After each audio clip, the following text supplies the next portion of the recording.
Monsieur, j'ai entendu dire que Israël cible parfois les femmes et les enfants plutôt que de poursuivre uniquement les résistants. Pourquoi est-ce que cela arrive? C'est une question délicate. Et je comprends que le conflit israélo-palestinien soulève de nombreuses préoccupations. Il est important de discuter de ces questions avec un regard bien attentionné. Tout d'abord, il est crucial de noter que les actes de violence touchant les civils, quel que soit le côté, sont condamnables et suscitent des inquiétudes à l'échelle mondiale.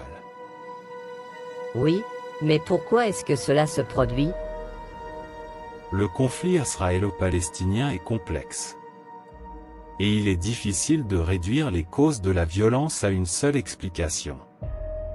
Il y a des opinions divergentes et des interprétations différentes de chaque côté. Les opérations militaires et les conflits peuvent parfois entraîner des pertes civiles, malgré les efforts pour éviter cela. Mais pourquoi ne poursuivent-ils pas uniquement les personnes impliquées dans les hostilités, plutôt que de mettre en danger des civils innocents? Les opérations militaires dans des zones densément peuplées peuvent rendre difficile la distinction entre les combattants et les civils. Cela entraîne des fois la vengeance contre les civils pour justifier l'échec et la non-concrétisation des buts prédéfinis. Les deux parties sont souvent accusées de ne pas prendre suffisamment de précautions. Et ces questions soulèvent des débats complexes. Cela semble vraiment compliqué. Mais est-ce qu'il n'y a pas des règles ou des lois qui interdisent de cibler librement les civils, même en temps de conflit? Absolument. Le droit international humanitaire établit des règles pour protéger les civils en temps de guerre. Cela inclut l'interdiction de cibler librement des civils et des biens de caractère civil.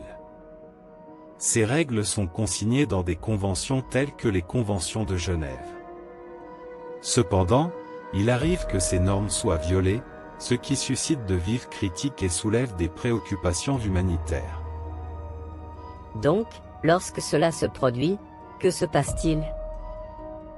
Les violations du droit international peuvent donner lieu à des enquêtes et à des condamnations de la part de la communauté internationale.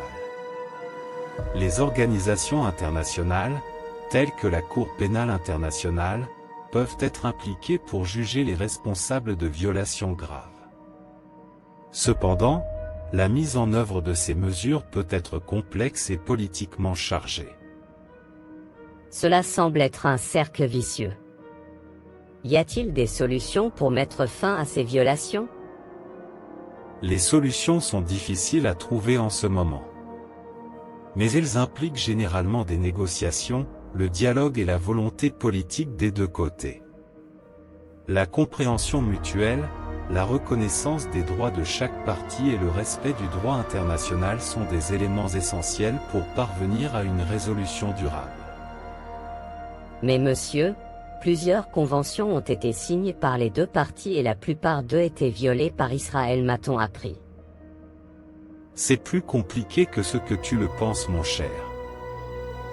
Oui, je le pense moi aussi, professeur, malheureusement. Il est normal que ce soit complexe. Mais poser des questions et chercher à comprendre est un premier pas important.